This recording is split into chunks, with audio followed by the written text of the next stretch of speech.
Welcome to The Vault at 201 North Broadway, podcast for innovators and problem solvers talking all things small business, entrepreneurship, and workforce development.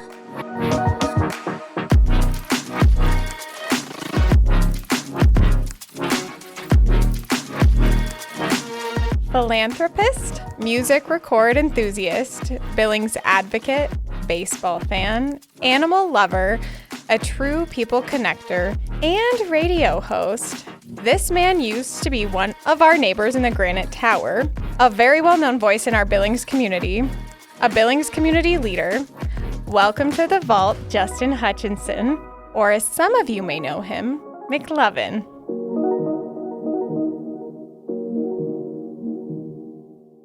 Thank you to Big Sky Economic Development for supporting The Vault at 201 North Broadway. Big Sky Economic Development provides leadership and resources for business creation, expansion, retention, new business recruitment, and community development. Hello. You said way too many nice things about me there. I was like, that was a lot. That was a lot. It's an honor to have you. And what you led with philanthropist. That's quite the honor. It's true. Well, I know, but it's quite the honor. But it's so true. I mean, you even brought me a flyer today. Well, that was more just promotion. Put that up somewhere where people can see it and will donate. We're so excited to have you on, Justin. So let's jump right in and get started. We want to start from the beginning. We know you're a Billings native, but let's really dive into your story. I would say mostly Billings native. I've lived here since I was like 7. So mostly. Yeah, like since second grade.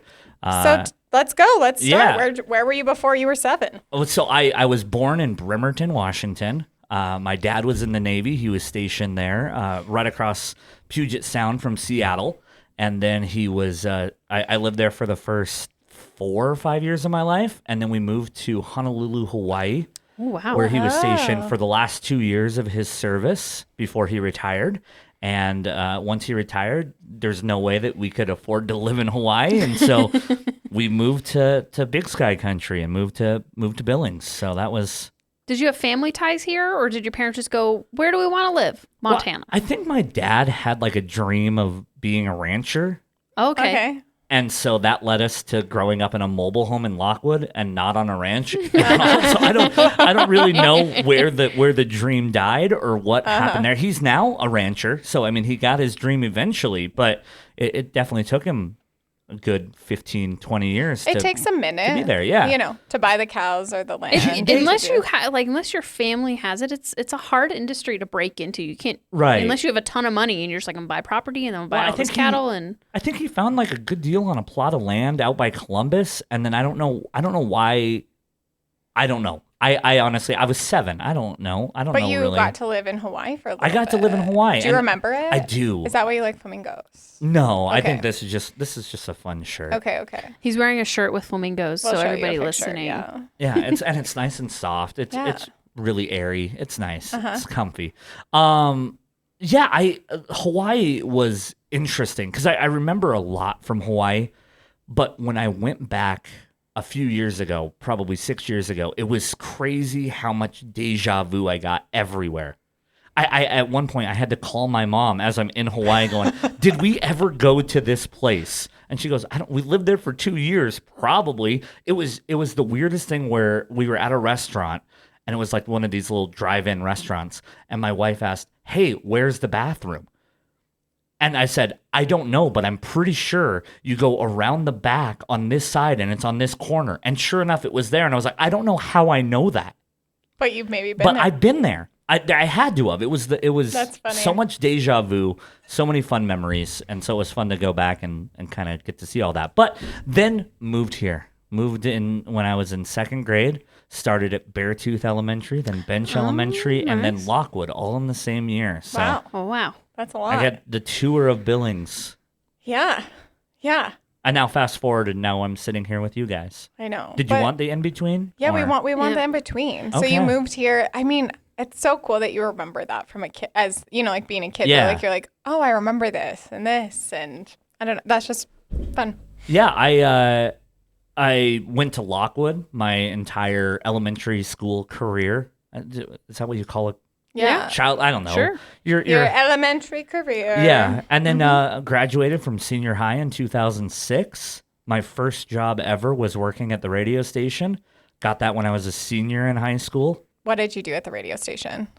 So I was taking a class at the Career Center on broadcasting, and we took a field trip to the radio station, and they needed somebody to work on the weekend, somebody to just push buttons during sports games. My very first job there was working Wyoming Cowboys football. Oh, wow. And I just had to basically play on the commercials. So they'd say, from our broadcast networks, and I knew that was my cue, and I had to press play on commercials, turn it down, and as soon as my minute and a half of commercials was done, I'd throw the channel back on, and they'd talk more football. But you had to pay attention, so you knew when to hit the button, right? Right, yeah. And luckily I'm a sports guy, and so Yeah. I can kind of just visualize what they're talking about, when a natural break would be, and so I kind of knew what to expect, and so it was really fun. And then graduated from that to doing basketball over the winter, and then I think we had some Grizz football and did that for a couple years. Central High football used to be on the radio as well, and would run those games locally, and that was kind of my beginning in radio, was just the guy that was a button pusher. All right. Pushing. Yeah.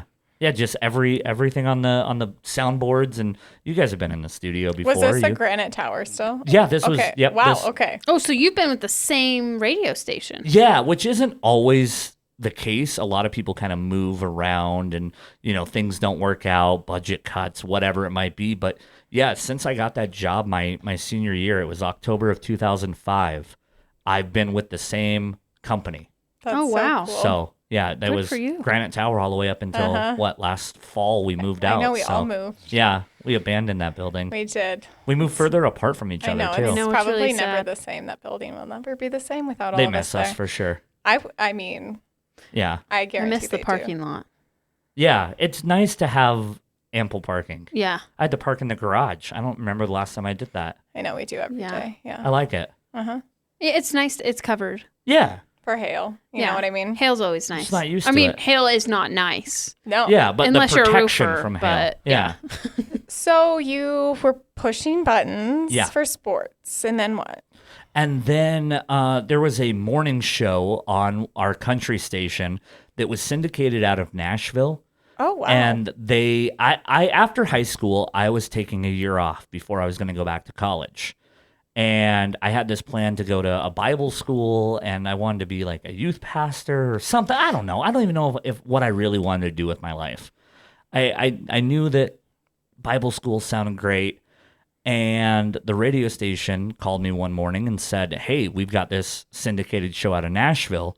Would you come push buttons for that show?" And that's at that point, it was, I don't know, 10 times the amount of hours I was getting in the first place Yeah. every week. And so I was like, yeah, that sounds awesome.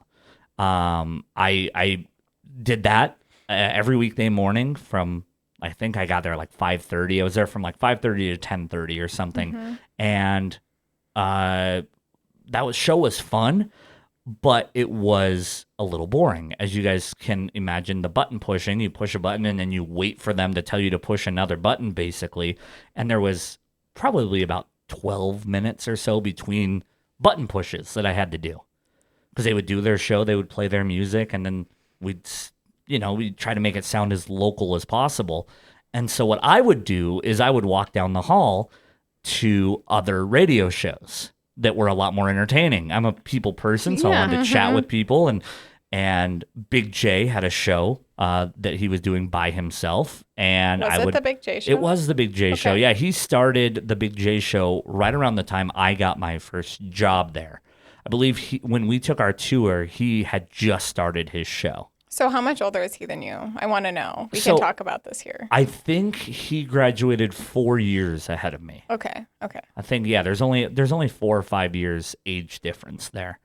But yeah, he was like, cool, yeah, you can sit in here and listen to the show. And I thought the show was funny, so I'd laugh occasionally. And then he's like, well, if you're gonna laugh, at least laugh into the microphone, so that people can hear how funny I am. So he's just sitting in there making himself laugh. Yeah. Okay. It's my favorite thing to do. I mean, as you guys can imagine doing like this podcast, could you imagine trying to do this by yourself and not knowing really what the listeners are thinking or? Yeah, I think it would be really hard. We were interviewing a comedian and he was like, the worst thing is the room not laughing. Right. And then you don't know, are my jokes like landing or are they not landing? Yeah. And so, I mean, that would be really difficult. So he left it'd be really you. tough. Yeah. So I think he loved that he had somebody had an that was audience. You know what I mean? laughing at his dumb, even if the jokes were dumb and not even that funny, I was laughing at them. And so I would just pop in, here and there throughout the mornings. And that show lasted a year and went away.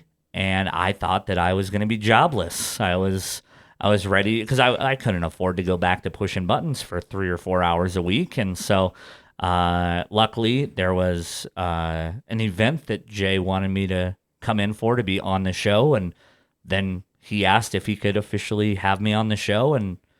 And they said yes. So I said yes. And the rest is history. That was in the spring of 2008, I think, about almost exactly, I think just now over 15 years ago. Yeah, I was just about to say that's a hot minute for you guys. Yeah, and so been doing the show together ever since. Did you always think you would go into radio? No. So I don't know. I thought I wanted to be an actor. I had no acting experience. I never did like plays or stage anything. I never had any acting whatsoever. But I loved making people laugh. I loved entertaining people. I was kind of a class clown, just always trying to make people laugh. And I love comedy movies. I thought it'd be fun to be in movies. Well, I realized I didn't have the look for movies, and maybe I didn't necessarily want to be in movies, but maybe I wanted to make movies, write movies, film movies, whatever it is. And that's when I took that broadcasting class. They had like film editing and all that kind of stuff. And realized that, radio is, here we go. Ready? Here's I'm my ready. first McLovinism. Radio is just pictureless movies. Yeah. Yeah, how about that? I mean, There's your knowledge for today. No, and so it's very, very similar in the ways that it's still entertainment. And I quickly fell in love with it. I still didn't know, even working in radio, that I wanted to do that for the rest of my life. Like I said, I was still planning on going to college. But the more and more that I did radio, I realized how great it was, how fun it was. And now I know that that's what I want to do when I grow up. So, but I mean, like radio historically, that's how people got news or they heard. Oh, sure. Like people would read stories and things like that over before there was television. right. I mean, that was the Like easiest that way was to where you got information. communicate with people because everybody had a radio. I mean, whether it was in your house, in your car, everybody had radios with them for the most part. I mean, and TV was still, a commodity back in the 50s, 60s. Yeah. So, yeah, definitely in the early days. That's cool. So did you do anything else? In between like high school and starting, that you had some other things where you got to use some of those skills that you learned in your broadcasting class? I guess not like professionally or anything. I mean, I really love video. And so I started a videography company where I filmed weddings for 10 years. And that was a lot of fun. I love weddings. I love love. And so I loved being able to help capture people's days. But most of all, I got to tell a story. I got these little 10-minute stories that I got to tell of people's wedding days, whether that was, the ceremony itself, the getting ready, all of that. And you got to tell the story from beginning to end with their vows and their toasts and the dancing and all of that. And so I got to make a lot of great short films. I made 200-ish wedding films, or 150. I don't remember exactly.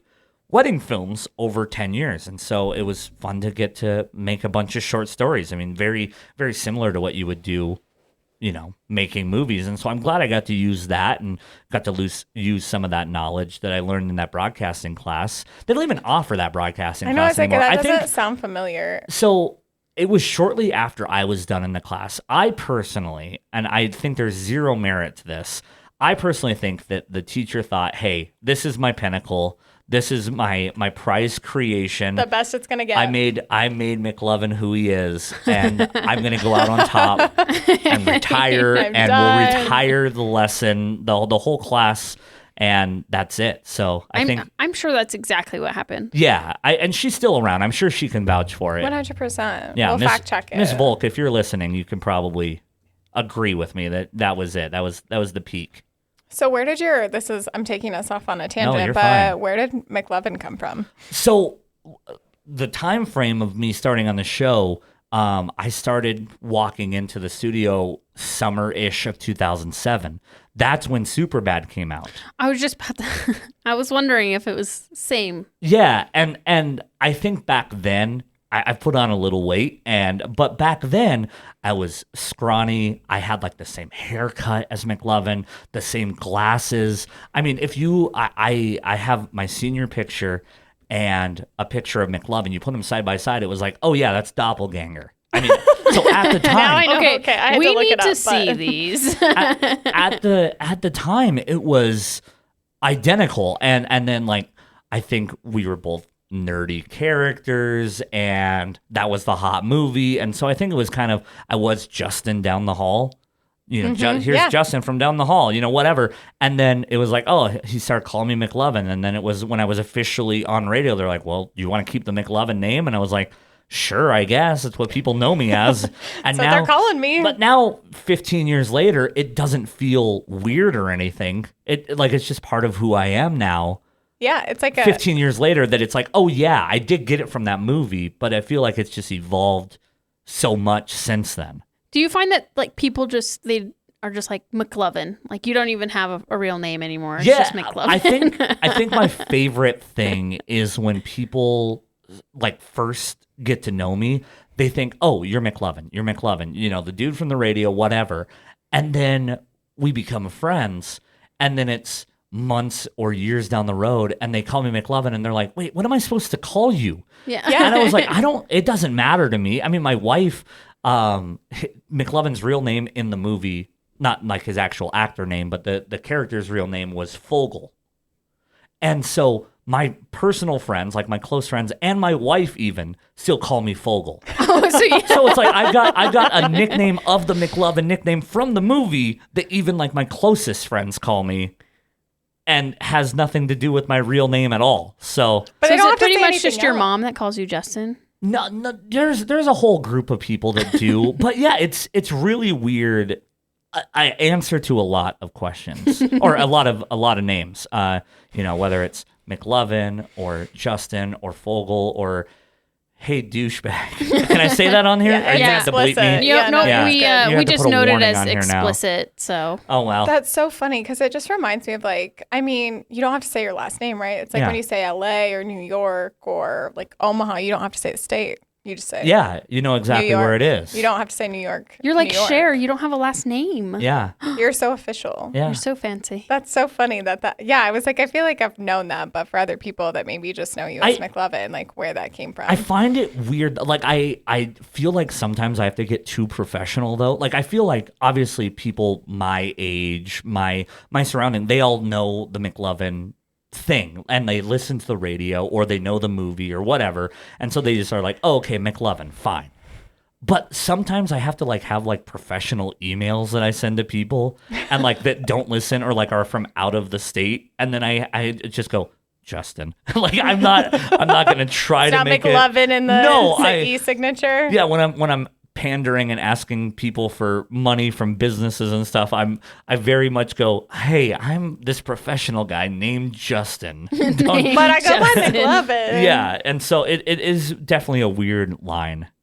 So I'm going to take us a little bit back to your radio time, and you said it's been about 15 years, but what has maybe happened, evolved during that time with you, with the show, just with your life and other things because you're so involved in the community with Relay for Life, the Billings Mustangs, some of these things that you're doing with the schools. Books for kids. Yeah. So I think, I mean, obviously you guys just said, everything that has come from the show and stuff that I've been able to do.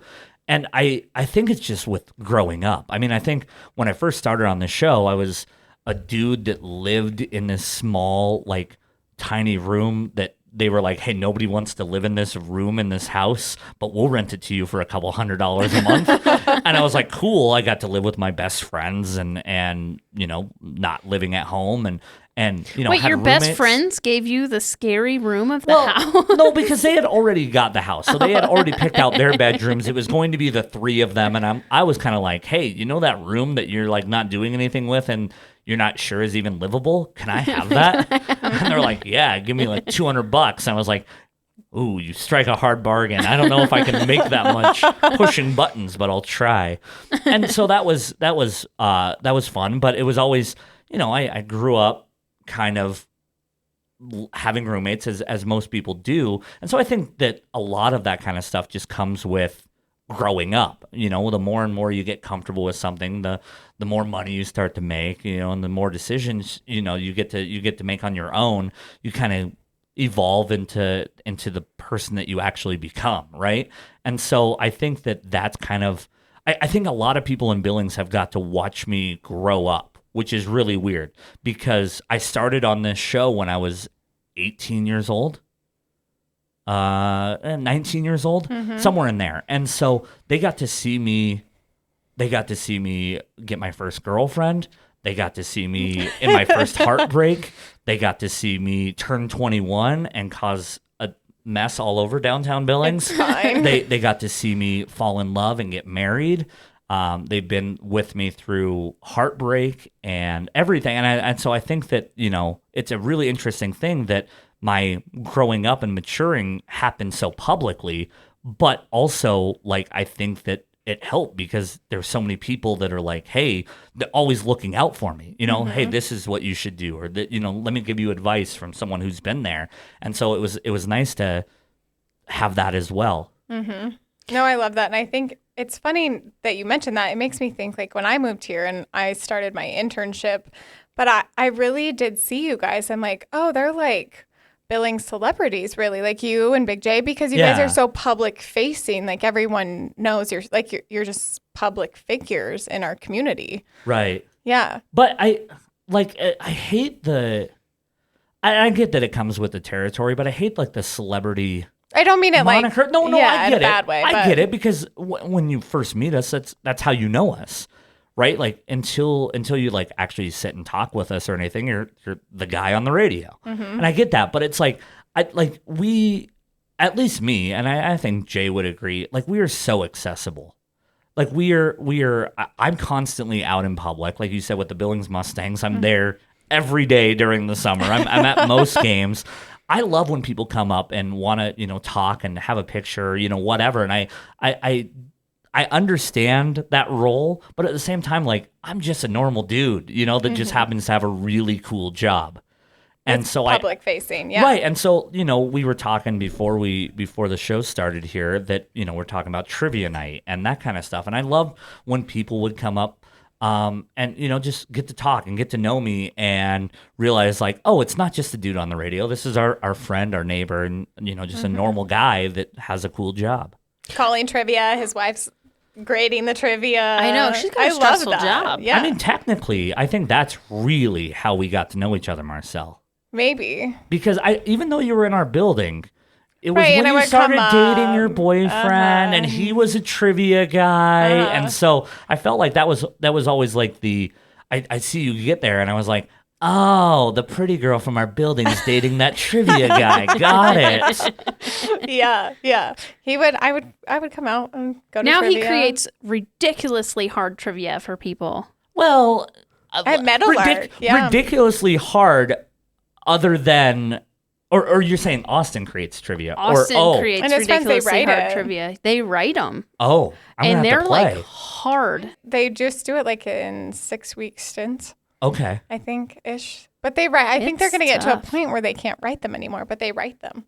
I that's the worst part. I loved having like a trivia service. Oh, like yeah, when 'cause I used to then do they it, because then just- you just show up and you're the MC of it. Yeah. It's a lot harder when you're writing questions because you're Do you always have to wondering. write the questions now? Now I do. Now that it's like a monthly thing and it's kind of themed, write the questions. But it's always one of those things where you're always trying to figure out like, is this question too hard? Is anybody going to actually know it? Or like what Right. it is. Is it too easy? Is it right? But then I get schooled by a bunch of elementary kids about Star Wars. And you're wrong. And That was a I'm the rough one night. asking the questions. Yeah, it was. Harry was Potter tough. night was crazy. We got Disney night coming up, and Oh, Oh, that I would- know that we one. should go to that. I might be good at that one. There you go. Would be a good one. I don't know think I when can this actually, releases, so I don't want to say Okay, no, yeah. a date. It's okay. That's okay. Man, They'll miss Disney night, but couple weeks ago, Disney night was sure fun, wasn't it, guys? Yeah, exactly. Such a It blast. I was can't so believe you fun. won. great question. Wow. Wow, So you're good. really putting some pressure on You us. know your princesses, that's for sure. Take my little cousin. So you do the show, and then we mentioned the Mustangs. Like, how did Yeah. you get involved with some of those things? Well, the Mustangs is just me being a baseball fan, and so Because you're a pretty big baseball fan, if I'm not mistaken. yeah, I mean, you guys were just at a ton of games of different. Right, our vacations revolve around Yeah. how many baseball games we can go to. We went to Taylor Swift and the Kentucky Derby, but then it was like, and now let's go to 6 baseball games. But so cool, like all of that following you guys. I was like, oh the my Kentucky god, Derby looked like a blast. Oh, all of it was great. and Taylor Swift. I mean, yeah, all of it was so mean, good. I mean, I'm a She big does Swiftie, a good concert. so I'm an Evermore girly. Because so. don't you have all of her records to which I want to talk about? Yeah, we can get into records. Let's as get well, into but- records. Well, yeah. where are we started baseball. Now we're going to Let's records. go to baseball, then okay. records. I always have a lot of questions. I don't really want to. I'm not really involved with the Billings Mustangs as much as I'm just a fan of the Billings Mustangs. I'm friends with a lot of the people that work there. Cool. Just a couple weeks ago, I got to announce at the Mustangs game for the very first time, like the now batting, whatever. Oh, that's cool. That's So so I got cool. to do that, but I don't get a paycheck or anything from them. I'm just A dedicated fan. I give them my paycheck. I show up, I buy the merch, I buy the Stang burgers, I buy up way too many White Claws and fine. and enjoy my summer at the ballpark. So I'm just an aficionado of the Mustangs. a so. sports fan. That's fun. But to the records, yeah, I'm a big record guy. I know. I've got I don't know, probably 200-ish. So I'm not it's not a huge collection by any means. I know people with way more records than that, but I mostly just get records that I want. I think there's people out there that are like, "Oh, cool, I'll just collect records." And What's the point of having records if you aren't going to listen to them? and to me, yeah, And it's you all, don't it's like all of my Yeah. like favorite albums. I mean, Yeah. there's a couple in there that maybe aren't my favorite or aren't things I would normally listen to, but some of that stuff is really fun to listen to and get to explore some music that you might not listen to on a normal time, or you might only listen to the hits. Like I just recently acquired a bunch of old Beatles records, Oh, that's cool. and I'm not a huge Beatles Yeah. fan. But I can tell you their hits. Like if you went through like a Beatles greatest hits album, I'd be like, oh yeah, this is great. But I don't know their deep album stuff. Oh, yeah. And I so wouldn't getting to either. just sit there on a Sunday morning and throwing on a record and getting to listen to the Beatles as people did back in the day, you start really appreciating the music even more. Yeah. It's very intentional listening. I think a lot of people think that the records are weird that they're making a comeback in the age of digital music and having Spotify on your phone or Apple Music or whatever it is and being able to pull up any song in the world at any time, why you would backtrack back to this very clunky, Bulky, heavy, yeah. like takes up a lot of storage space, old medium. And I feel like the listening is a lot more intentional. Like I can throw on and throw my AirPods in and listen to the new Zach Bryan album and sure, enjoy it. But I feel like when you're sitting there and having to listen and then having to flip the record over after 3 or 4 songs, you're really, really listening to the music because it's a lot more work put into actually enjoying that time that I feel like it's a lot more intentional. No, I love that. It's like even just like, the noise it makes once it like starts going and you Oh put yeah, the that little little pin scratch. on. Oh yeah. You hear that little It's buzz? just like nostalgic probably It is. a little bit. It is. And Yeah. I didn't even really grow up listening to records. We had a turntable in our house, but I don't know if it just didn't work or if my dad was more of like, hey, I don't want your greasy hands all over my Don't records. touch. Yeah.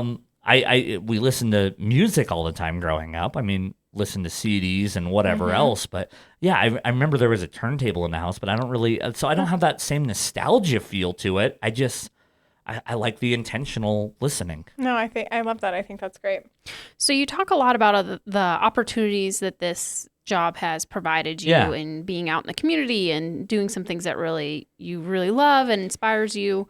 What are some of your favorite parts of the Big J show? Would you say that is a part of it, or would there be some other things that you'd throw in there? Well, yeah, I like I said, the opportunities it creates, there's opportunities everywhere. I mean, I get to meet a lot of cool people. I get to go to a lot of cool concerts. I mean, we talk about music. I'm just a music guy in general. And so, when I first started on the show, it was one of those things where people in radio, I hate to burst everybody's bubbles, but I'm not rich. I think a lot of people are like, oh, you're on the radio, you're rich. We make no money. It is a very not lucrative business to get into unless you're doing radio sales. But if you want to be on the radio, there's not a ton of money there. But one of the perks we had was always free concert tickets. So they'd put us on the list or whatever, and that was always great because I was being broke all the time and growing up again, think about where you were when you were 19 years old. You were always broke and trying to figure out not just how you're going to pay your rent, but how you're going to pay for your next meal or whatever else.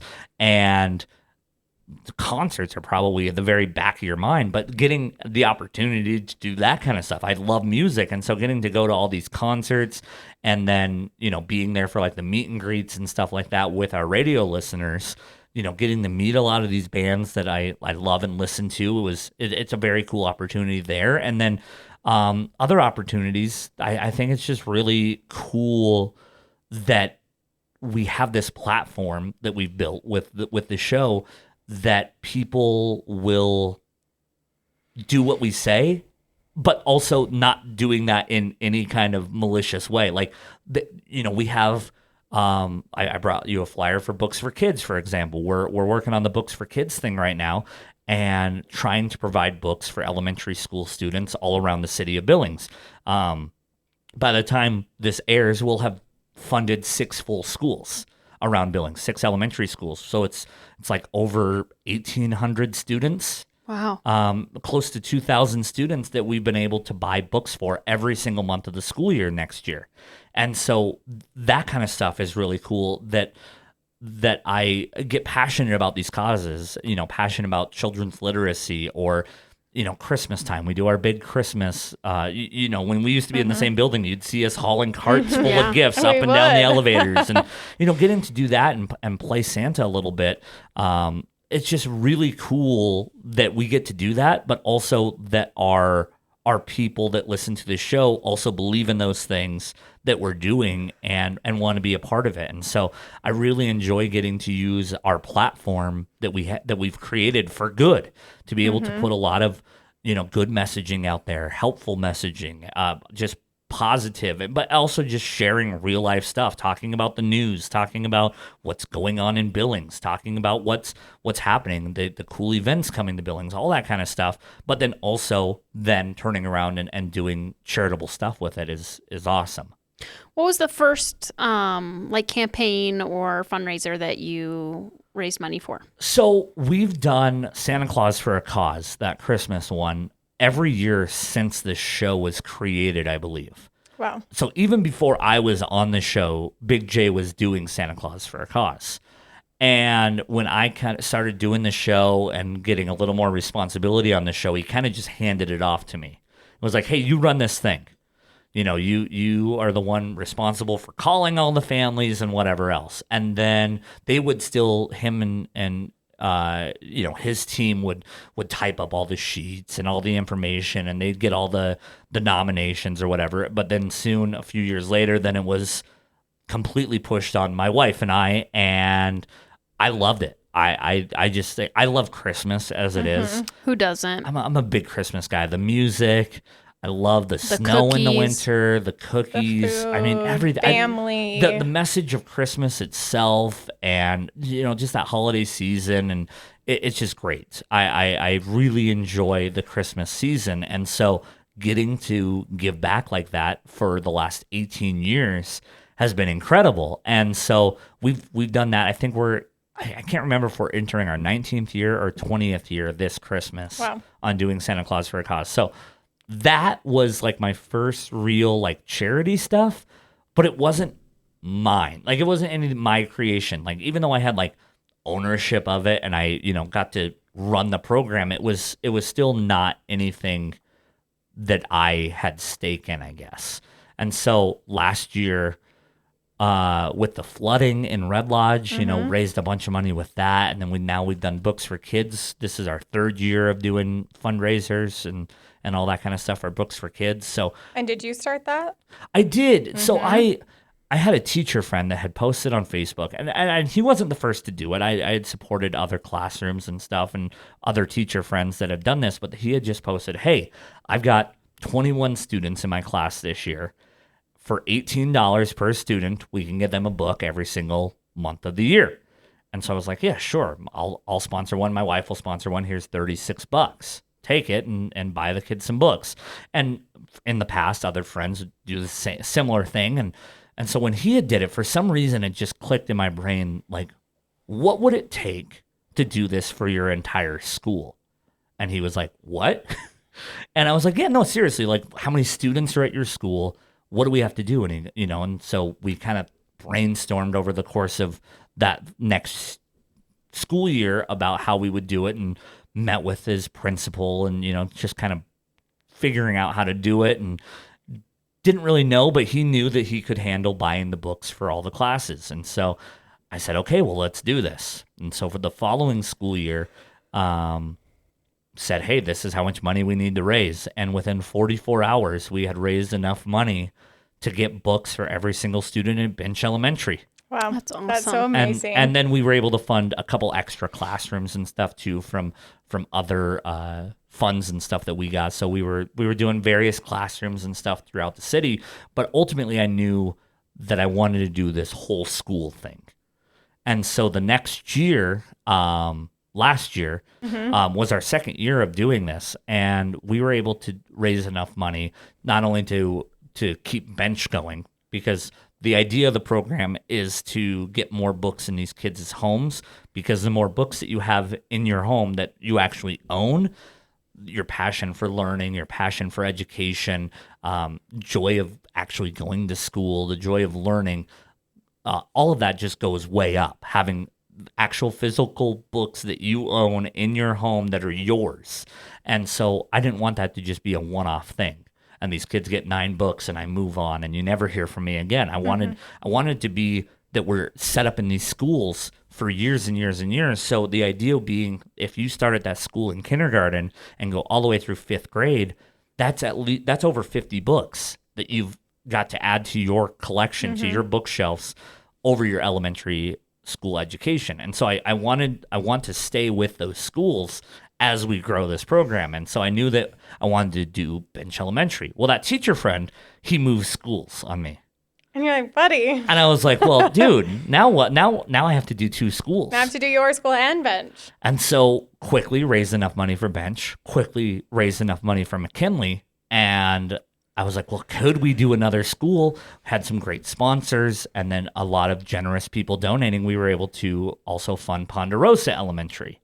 And so we were up to 3 schools for the 22-23 school year. And now heading into the 23-24 school year, we've still got those same 3 schools. And now as well as Beartooth Elementary and Big Sky Elementary that we just funded, and Central Heights. So moving on to our 7th school, raising money for Newman Elementary now. And yeah, it's a lot of fun to be able to do that, but also, like I said, to use that platform and use the radio show that, a lot of people get a lot of entertainment out of, people enjoy for some reason listening. It's nice to be able to give back to the community that, that we're a part of and that people respond to that. So it's really nice to have that. And a lot of businesses have been amazing, sponsoring entire schools so that, students and that means something to them get books every single month of the year. And so, yeah, it's been awesome. And I love what you guys do with that, because I would have never known. And it's like, I'm happy to give like $18 to that. You know what I mean? Like, it's not really a lot of money. Like when you think about it per person, you're like, oh yeah, if I donate 18, if Kayla donates 18, like we're helping make an impact in a big way. it's one of those things where, yeah, it doesn't feel like it's a lot coming out of your pocket. Like less than $20 and one kid gets books for the entire year. You're like, yeah, here yeah, but you it's go. only $20. Like, is it really going to make a difference? But then you talk about that, you do it, Kayla does it, your other coworkers do it, and pretty soon, like, oh wow, that's a whole classroom. Which is huge. And I think, you Right. know, you guys have probably made how much per school, roughly? It's roughly $5,500. Which that's A a lot of school. money. Right. And then you add 7 schools that you're up to. I mean, that's huge. Yeah, like I said, it's over 2,000 students. And by the time we're done with our 7th school, we'll be over 2,000 students. We're right around 2,000 now, and yeah, it's quite the impact. But it's great knowing that,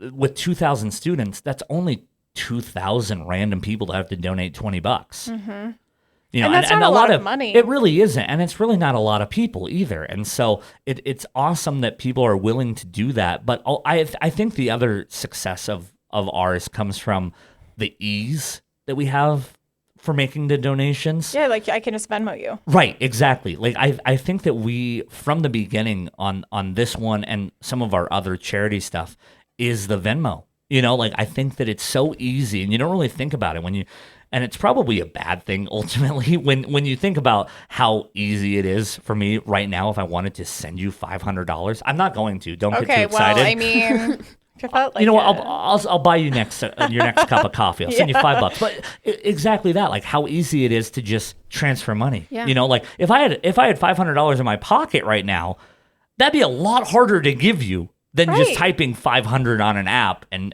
sending it. It's so much easier. And so I think some of that ease is really what makes a lot of these programs successful is, hey, open up Venmo, type our username in, Big J Cares, by the way, BIGJCARES, We'll take $18, and you can donate, and that helps a whole kid out with books for the whole year. It's so quick and so effortless that I think it's so like, oh, sure, I'll do that. And then you move on with your life, and you don't really think about the fact that you just helped one kid get books for an entire year. So I think the ease of it $18 really, for 9 books really isn't bad either. No, No, not and at then all. the And these- awareness that you guys have grown, which I think that the platform you talked about helps a lot. But even you just sharing it, like that's how I found out about it. Right. Where it's like just sharing it, and you have all these people that are ready and excited to give you $18 to help one student, a student get books, but it's just that awareness component too. Yeah, and I think it's one of those donations, again, it's a very specific amount, 18. So it's not like, oh, $20-ish. It's very specifically under $20. $18 that it's very accessible for a lot of people. But I think there's a lot of people out there that are thinking, oh yeah, but my $18, you're not looking for $18, you're looking for $36 or $54, and I can't do that. And it's like, truly, $18 is more than enough. Like I said, it sponsors an entire kid for this program. And so it's always one of those things where, even if you can't do 18, maybe it's $5, whatever it is, those drops, it feels like a drop in a bucket, but you need all of those drops to fill the bucket in the first place. So it all pools together the same. And so we're just really appreciative of everybody, donating what they can to do that. So, and you set up Big J, right? You guys kind of took all of these efforts that you were doing and set up a platform. Right. So a lot of it was my wife getting really nervous about Uncle Sam knocking on our door and saying, hey, what's up with your Venmo having all this money? Because it used to be my personal Venmo that all these funds would flow through, which was always really humbling to me. That and I hope that I was a very responsible person with this. I mean, there's no reason for me, to not be or not appear to be that way. But it was always really humbling that all these people, like especially like last summer with the floods in Red Lodge, there were like $22,000 in less than a month that came into my Venmo. Wow.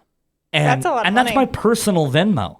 And so people are just Venmoing McLovin. It just here's the money. Yeah, here you go. And so that is one of those, like, it was very humbling that people trusted me that much to go, hey, here's $100, go help the people of Red Lodge, whatever it was. And it was like, that's a lot of money that's a lot of money to be responsible for. And so I think that scared my wife a lot. I mean, like we'd already done a bunch of Venmo kind of fundraisers here and there, but I think that when tens of thousands of dollars is coming through there, it was one of those things of like, how about we set up an actual charity so that it can run through there, and so that you're not admitting on podcasts that you are, getting a bunch of tens of thousands of dollars in your Venmo that the IRS could come after you for. But to help like a cause, like right, you're just I the get that. middleman. I feel like I could probably excuse it away. I don't care. I don't know if the government cares what my excuse is or not.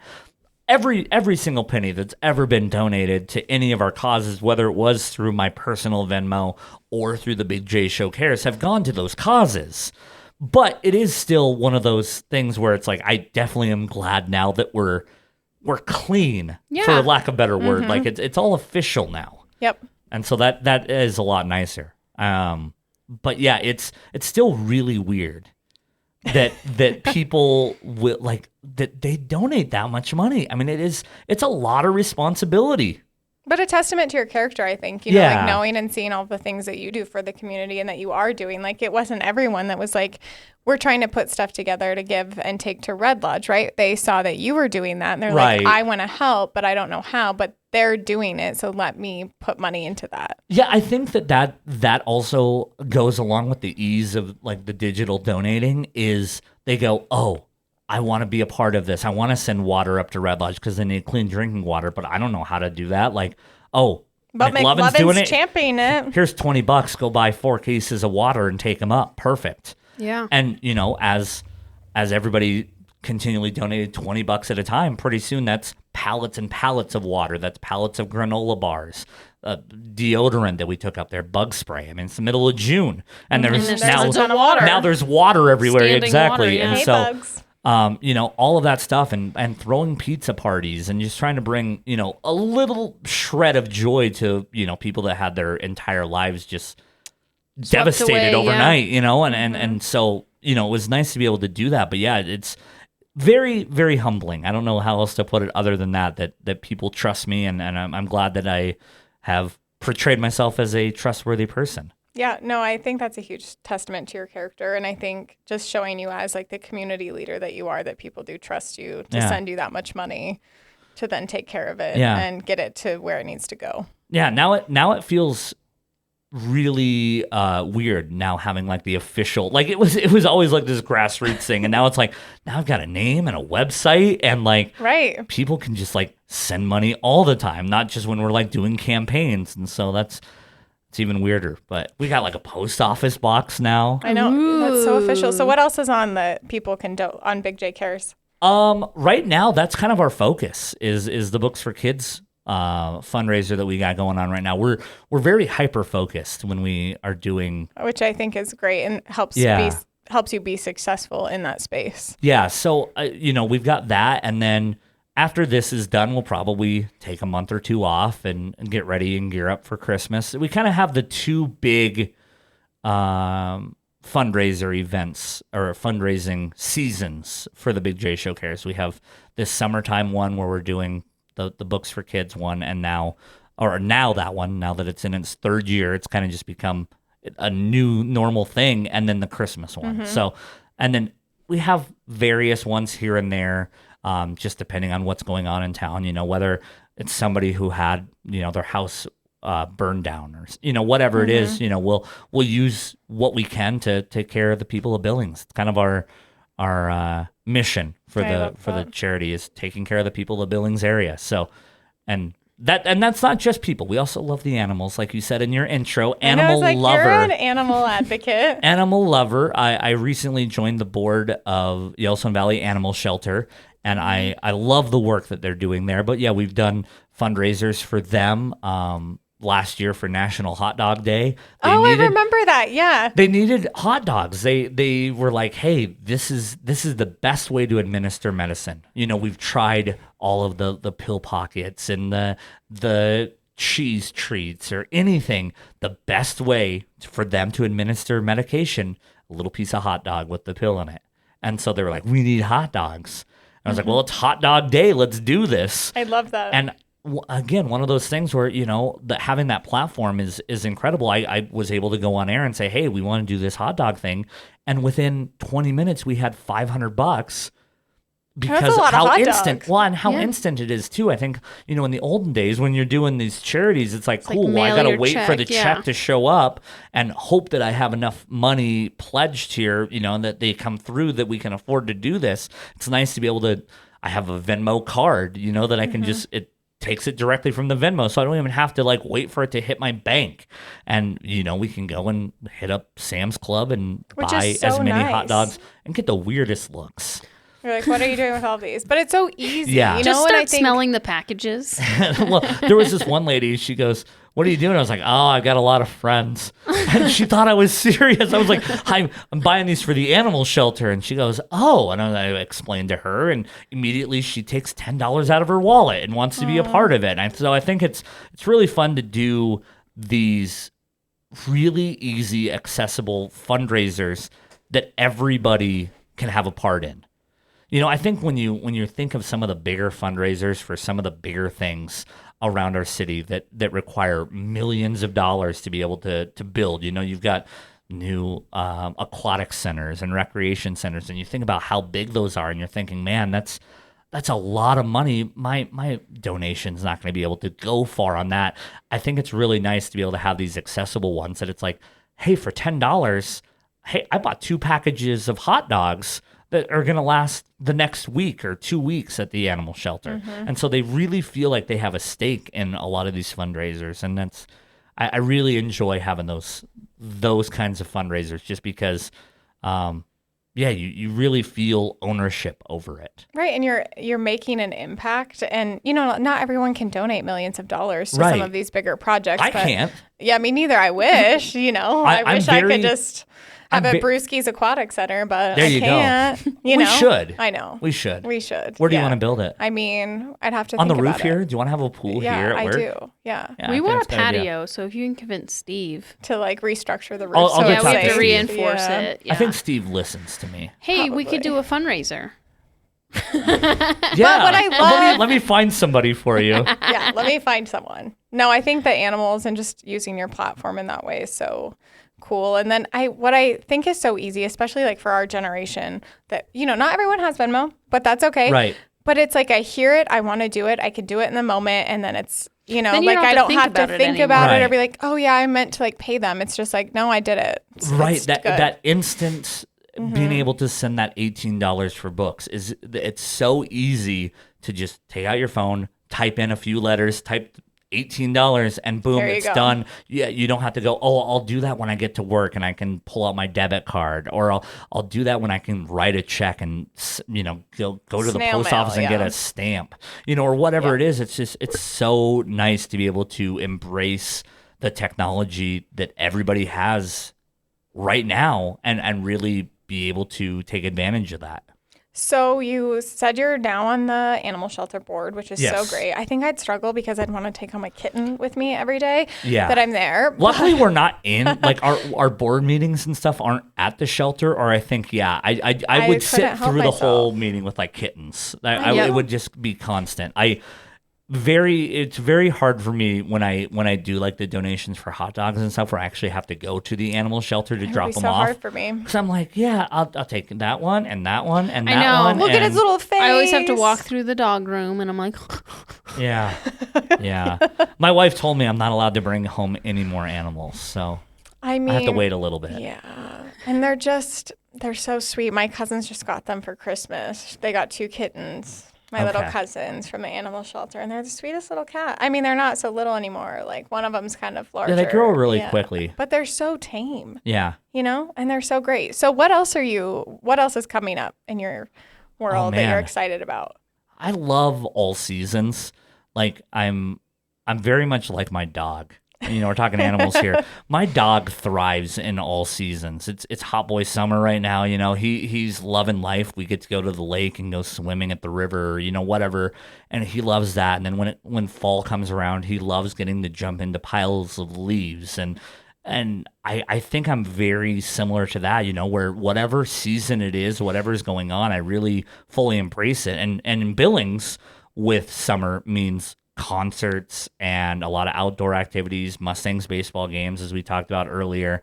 So I think I'm just really excited to take in a bunch of outdoor concerts and music. And so personally, summertime, I'm just excited in general. As far professionally, just more books for kids, I guess. That's But exciting. that's kind of what's on my radar for the next couple months. No, I love the embracing seasons. I think that we've talked a little bit about that offline. I think just, being present in the moment, not curating too much things that are not in the season that you're currently in. And I don't think that there's a problem having a favorite season.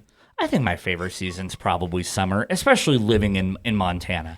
It's when everything is beautiful. You can actually drive without worrying about getting stuck in a ditch somewhere. And then that's when all the entertainment happens. Like I said, the concerts, you have Alive After 5, you have Mustangs, you have all sorts of things. You're sitting on a patio having a drink, whatever it might be. And so I don't think there's a problem having a favorite season. I dislike when people are very anti-seasons, I guess, where it's, oh, I can't wait for summer. It's like, I don't know, just enjoy what you have right now. You can't control it. Yeah.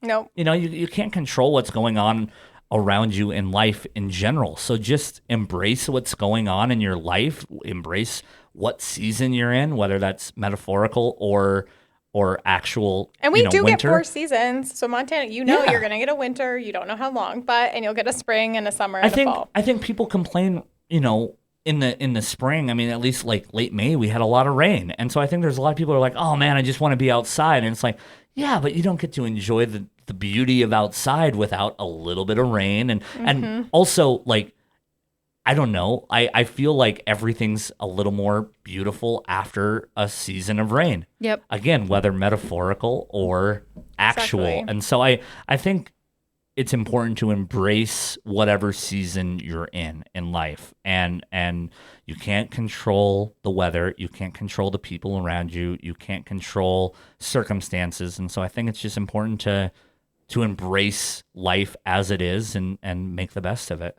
So before we end each episode, it's been so fun having you. I know it went so quickly. We're going to do some quick rapid fire questions. I feel like, hold on. I feel like I talked a lot about myself. That's what the point is. I understand that, but I feel like people listen to this show also for you. Oh, they know about us. I know, but do they know about your pets? We talked about pets. What pets do you have? I don't have any. You don't have any. Because okay. I look forward to having pets someday. I did grow up with pets. Is your current living situation that? I just feel like, it's not really set up to have a dog with like a backyard and like a cat, probably get hit on the road. And I just couldn't. We have neighborhood bunnies that everyone feeds. So I get my animal fix by feeding the neighborhood bunnies with a caramel cookie waffle guy. But Kayla has pets. Oh, I thought you were going to say with caramel cookie waffles. I was like, I didn't know that was the way to a rabbit's heart. I mean, I did rabbits. name one caramel cookie and waffle, but that was last summer. We have different ones now. All right, so. yeah. And you have pets, Kayla? Yeah, I have 3 dogs. Okay, names? Cooper. Okay. And then my 2 pugs are Pugsley and Sir Henry. Okay, I like They're it. very cute. They keep her on her toes. Yeah, they are monsters. And what about charity stuff? What charities do you love? We talked about my charities that I love. I mean, a lot of them are very specific to what I'm doing, but that's also kind of the joy of getting to run my own nonprofit is I get to give to causes that I love and really get to speak about what are some causes that you guys like. A little get to know the host part of this show. Turn it back here. on us. Yeah, Well- no, I love the ones that you're doing, and I'll let Kayla. Yeah, and then I'll go ahead. Yeah, so we just recently started with Love and Sunshine through the Great Love Project with Yellowstone Valley Women. Magazine, Awesome. which we're So- excited about. They And started what this- does that do? What's the message of that? Yeah, so Yellowstone Valley Women created the Great Love Project, which provides funds to Love and Sunshine, which is an organization that provides homes for homeless pregnant teens. Oh, that's really cool. Yeah, and That's so awesome. it's really cool. So with the money from the sales of the cups, it's gone to renovate a kitchen to create more of a family seating. So Yeah. teaching them like the values of eating together, and then I think it provided furniture for a living room. Yeah. So the more they get, the more they can do in the houses, Right. which is really cool. House, Sure. So I think that's, I think it's really cool too, not just because you get something out of your donation Yeah. and getting the cup, I mean, which you guys are both using right now. They're great cups. they're- You should get one. Oh, I might have to look into it. $25. That's and not there's bad. other colors. We just $25 opted for black. donations. You get, See you what get a I cup. mean? And it's something that's very Yeah. accessible. It's a very easy entry, low barrier donation here, and you feel like you're making an impact. But I think also what's really cool about having something tangible that's actually usable in your everyday life, like you guys are, during the podcast having them. I'm sure while you're sitting at your desk, that's you just always have your cup there. But it's also nice to just constantly be reminded about what you are giving to. I mean, Exactly. it's one of those things where it's like you want to do more, and the more you stare at this cup, you're like, maybe I should. Maybe I'll donate another $20, Right. and help them out and help them with their mission. So I love that. I love the reminder of having it. I've got some of my this arm. Some of my causes your here. I've got Relay my for Life. Relay for Life and little flamingo there, and then St. St. Jude. It's one of those things where it's like the constant reminder of some of those causes I'm passionate about, and always be reminded of those. And so it's always nice though too, like when you see like a St. Jude commercial, for example, Yeah. and go like, hey, I do that. Yeah. I do that. I look at that kid. Look how awesome it is that he gets to ring the bell and he's cancer free. Exactly. And I'm sure it's the same thing when you have that cup in front of you, or you get to see any of those Facebook posts, or whatever it is when they're building these kitchens, or teaching these classes and housing these people. You kind of get to see this success, and you're kind of like, hey, I did I'm some part of of that. that. Yeah. I bought the cup to help support that. So I think that's so great, and it reminds me I need to give you $18 for books, but I think just even hearing like you talk about the books, or hearing Julie talk about this project, like Yeah. Passion, the passion, and then you want to help and support that. So I think knowing the story, or knowing the people that are trying to help with whatever it is that they're raising money for. I mean, we both gave a lot to Senior Rad Grad this year because Yeah. it's one We of our did give coworkers. Senior Rad Grad. We probably could have paid for Seamus's first year of college. But I mean, love like, that. Dude, those graduation parties are so cool, by the way. They are so I was cool, I was yeah. talking, I got, it's so weird. Like a lot of my friends now have kids that are graduating, and I was like, I'm old. This is so and they're a weird. little bit older than me or whatever. But I got to go to a couple graduations, and I asked them, I'm like, are you guys going to the graduation party? Because I want to make sure that they know that they're not too cool for it. Because I Yeah. think that sometimes, I remember when I had Oh, the graduation right. party, it You was like, know? oh, yeah, cool, the graduation party. Do I really want to go to that? And everybody that ever talks about it and reflects back talks so highly of They it. love And so it's it. like, I want to make sure that these kids know Yeah. that those graduation parties are really cool. Plus, you get a bunch of money and prizes and all sorts I know. of stuff. I Right. loved mine. Yeah. I don't know if small town we Marcel didn't over here had have anything one. like that. Oh, you we missed had it out. for It was a after ton of fun. prom, but I mean, See, that's the but same it's the thing same with my thing, like, wife. you My know- wife had the after prom, and she was like, yeah, we got like all of our stuff for college after prom. And I was like, that's so weird. Like, to us, we it's didn't like, do yeah. that. We had like a hypnotist once, but what was Yeah. fun is like, We did too, the didn't hypno have- hick. we had like the grand march. So you and your person, you'd get announced and you Oh. would walk, and your parents were there taking wow. pictures, and then you did prom king and queen, and then you Like had a a debutante dance, ball. and then you had after prom, and it was like games and Oh, fun. stuff, and we it was had like fun. sumo suits. Oh, yeah. And I feel like we had like those the one year, too. slingshot thing where they like you had to like try to go as fast as you could. Oh, before it like pulls you Yes, back. we Like, had that whipped you too. back. I remember that. I feel like every that single was- one of these parties is the exact same, but Yeah. they're also But memorable. they're That we all so have this. fun. We all have the same exact Exactly. memory Yeah. of these things. They had someone giving But we're all at different parties. manicures. Oh, that's and, awesome. Yeah, so it was pretty cool. It was in the Helena Civic Center, and so it was like 2 floors, and then Oh, you had the cool. whole like auditorium, and so Yeah. there was people because you had to stay till like 3 a.m. Yeah. until they gave the prizes out. Because you got your tickets and you had to like put Yep. in, and then at 3 a.m, and so you would go into the auditorium of the Civic Center, and you would just see like fields of passed out like graduates. Because you're 18-year-old exhausted. Because kids, you've been yeah. up all day because you Exactly. just graduated, and then it was outside and it was sunny, and so these people were just exhausted, and then you couldn't. So once you came in, you couldn't leave. So like you were there. Yeah. It was It's like- intense. But you had tons of pizza Tons and of punch food and soda yeah, and whatever. There was tons of games, and I didn't realize this, but good on the parents for volunteering their time to take God those bless the shifts. parents. Yeah. They put so much work into it, Yeah. and I know it's probably mostly unappreciated work there, but yeah, they do such a great job. They do. And like So- one year, so this tells you like Eastern Montana. So our DJs had to come in from out of town, Sure. right?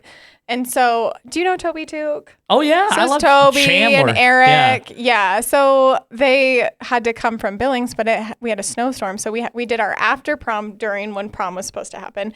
And then we did like the prom dance stuff like on a Monday, which was like lame. But I mean, that's when they could get there. And it was like this whole thing. But So wait, Yeah. so Toby was your like DJ. prom DJ? Him and Eric. That's awesome. Yeah. Eric Lovick. Okay. I think they still do it. That's I don't know. awesome. Yeah. Because they're both from he's from Ekalaka. right, Yeah. right. And now he's got a movie. I know, and- he's so official. I know. He's so cool. Yeah. Look at all us radio guys I know. growing up. Like you guys just being big kids. It's so cool. Yeah. So, Okay, we can do our rapid fire. okay, but All before right. we jump into our rapid fire questions, we'll take a moment to hear from our sponsors. Thank you to the Small Business Development Center for sponsoring The Vault at 201 North Broadway. The Small Business Development Center provides free one-on-one counseling, business plan assistance, market research, financial projection assistance, and more to small businesses. Okay. Well, you guys have great I sponsors. know, we do. Thank They're you. so great. Okay, so we know you like to cook. That we see that you and Taylor have a cool Blackstone, but Yes. we want to know what's one of your favorite things to cook. I love breakfast. Oh, Ooh, me too. Who does? I made Any- breakfast for dinner last night. Anytime, yeah, breakfast for dinner, breakfast for lunch, breakfast for breakfast. I mean, Novel idea, I know. Brunch. I Combine. brunch, all of it. I love breakfast, and so one of my specialties is waffles or pancakes. I was hoping you were going to say like a sweet because I feel like no breakfast is like I love bacon and eggs or whatever, Sure. right? But you need a sweet. I agree. Like you can't have a full breakfast like on a weekend without a sweet component. See, and I like chicken and waffles. You get a little Yes. hearty, a little sweet there. Sassy And Biscuit so- has a delicious chicken and waffles. Yes, I love their chicken I and like their one waffles. with the cookie butter. Like I just surpass Is the it called chicken. the cluck or something like Yeah, that? Yeah, the I cluck, love I yeah. love it so much. One time though, I went and bought chicken strips from Yeah. like I don't remember where, like a restaurant, because I was like, I'm not gonna make the chicken to put on there, and so I did that, or I think I sent my wife to go buy the chicken strips while I was making the waffles so that we could have that. chicken and waffles. But I didn't want to do all of the work. I can make the waffles. I make but the great chicken part waffles, is but hard. yeah. Like you're having to fry the dang. Yeah. I wish I could figure out how to make an omelet. Here's my problem. Every single time I go to make an omelet, it turns into scrambled eggs. I have tried so many times to get this omelet perfect. I when I stay at a hotel and they have the omelet chef, I sit there and like take notes. I'm watching him and like, videoing it. how do I do this? And then every single time I fail. I mean, it's you're still good. getting the Yeah. egg, Yeah, it's but still whatever. eggs and onions and peppers and whatever. Yeah, so. like- I always add a little bit of milk. Yeah, I do too. Yeah. But it doesn't. And then you just gotta let it sit maybe there. I'm not patient enough. You can't hack at it. You Yeah. just gotta let it sit there. I'm a hack. And That's then the you'll know. problem. You're like, "Ugh." when you move the pan around and it just kind of moves loosely, then you can flip it and fold it. I'm gonna have to take lessons. I think. I mean, Kayla will teach you. Kayla, you have to teach me. I'll teach you how to make a good waffle. You teach me how to make a good omelet. Deal. I'm ready for the Breakfast for waffle dinner. video. I love it. Anyways. I'm hungry now. Do you, I know. you guys need like a little kitchen setup in I this? know. We in need the a vault. snack. We do- Oh, we I need- would make you. We could just do this whole need podcast a while I'm snack making you cart. breakfast. Exactly. We need a snack cart. Next time I'm on. Okay. Okay, yeah. that sounds part good. I'll bring a two. hot Part plate. two. Yeah. What is your dream baseball game?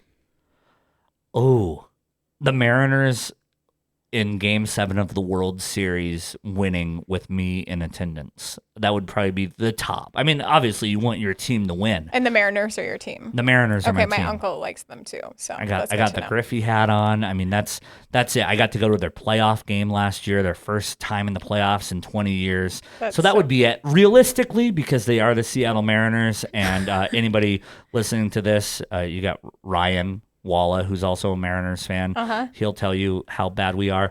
So that will never happen. So my next actual functional dream is I've been to 19 of the 30 stadiums Oh, of wow. the active stadiums in MLB right now. So I would love to finish up that trip or finish up, the other 11. But on that final one, I want to go to Toronto. They have a hotel inside the stadium. Wow. And so when you walk into your hotel, your window looks into the stadium. You're is in so the cool. stadium and for that window. And so I would love to have that be our last stop. To be Just the like, cherry here's on number top. 30. We're staying at the hotel. That's The like last one. it's like $1,000 a night. Way too much money to spend on it. But the experience of that being number 30 would be amazing. It'd be like the trip of the year. Well, Right. yeah. Of a know? lifetime. Yeah, I mean, Yeah. well, Well, of a to go to lifetime all with of all them. my other lifetime trips that I've had over the last several years. Not a but- lot of people could say they've been to the Kentucky Derby. No, yeah. they a lot of can't. people go though. It's Yeah, it is holds a lot. 160,000 people go to the Kentucky Derby. Wow. So So I thinking guess about a lot of Billings, people can say that they. I mean, go to the whole Kentucky Billings Derby. could go in one. all of Billings, You know what I mean? and then throw in all the surrounding areas too. You Yeah, throw all in your all rural of counties. Shepherd, all of Roundup, all of Huntley. You I know, mean, like that's Ekalaka multiple times over. it's basically just Be a lot of Ekalaka. the Kentucky Derby is basically just small Ekalaka. Just- yeah. No, just it's a big tiny little Ekalaka. I'm itty-bitty like, that's more Ekalaka. people than Ekalaka has. It's a dose of Ekalaka. Oh gosh. Okay, so last question. What is the best piece of advice you've ever received? Oh, This always gets man. everybody. Or one of the best pieces? I don't know. I think one of the things, it wasn't exactly advice, and my dad takes exception to it, but I promise he meant it from a good place. I think seeing your kid grow up struggling, to make rent or whatever it is, and you want to make sure that your kids are taken care of. He always, whenever I would have money troubles, whenever hey Dad, can I borrow $100? I need to pay my electricity bill, or whatever it is. He would always ask, when are you gonna stop playing radio? And that drove me so much more to like prove him wrong. And so it's nice now. And so again, I think he meant it from a good place. But so it wasn't exactly advice, but it was definitely motivation. Mm-hmm. And so then hearing one time, I think now that he lives in Wolf Point, Oh, that's where the ranch was. that's where the ranch Okay. is. Yeah. So now that he lives up there, and people would bring up, like, he would say something about Billings, and they're like, oh yeah, we go to Billings all the time. And he'd bring up McLovin, and they'd know who it was. I think that's when he finally realized, like, oh, okay, so maybe this isn't just for fun. My Maybe son has there is made an it. impact. And so when he would tell those stories and he was so proud of them, I think that was like one of those, like, I made my dad proud. So I don't know, not necessarily advice, But but motivation. motivation. Yeah. No, I think that's a great. Sorry, it doesn't ending point. exactly answer your question. It's but advice though in a different way. Yeah, motivation. kind of towards the end before the commercial there, we did talk, I gave that embrace all seasons. So maybe there's my advice. Embrace all seasons. Embrace all seasons. And sometimes playing on the radio works out. Sometimes. you girls in this podcast, one of these days, It'll work out. maybe you'll make enough dimes someday to buy that patio. Exactly. For the roof. For our rooftop patio. Well, it's been so much fun having Well, you. thank you so much Thank for you having for me. being This is on. Coming This on. is awesome. Yeah. You're always a hoot, and we always appreciate your community support. I miss seeing you guys all the time. We gotta have a Captain Crunch. I know. date I was sometime. about to bring them, but I had a headache last night, so I didn't get to. We could have just sat around and everybody could just listen to us like wreck Crunch, the roof of our crunch. mouth. Yeah, Yes. while we're talking. That's not Next obnoxious time, at all. part Yeah. 2 with McLovin. I think it'll part just be 2. everybody next time. Next time I'm time- on, grab a bowl of Captain Crunch to listen to us. We'll have Captain. We'll just all all eat Captain have Crunch Captain together. Crunch. Yeah, with or berries. we can have whoever can eat it the fastest. A Captain Crunch off. See, it's already hurting my mouth. I know, but I just thinking feel like about you have to savor it. Yeah. You guys are no Are you? fun. Hold on. When you eat Captain Crunch. Okay. Before the end, before you finally hit the stop button here and make me leave, do you try to ration some of your berries so that you don't have just the yellow pieces at the end? Absolutely. Yeah, I mean, I think you have to that have like only equity a sane bites. person. You know what I mean? Like you have to Yeah. have some berries with the golden.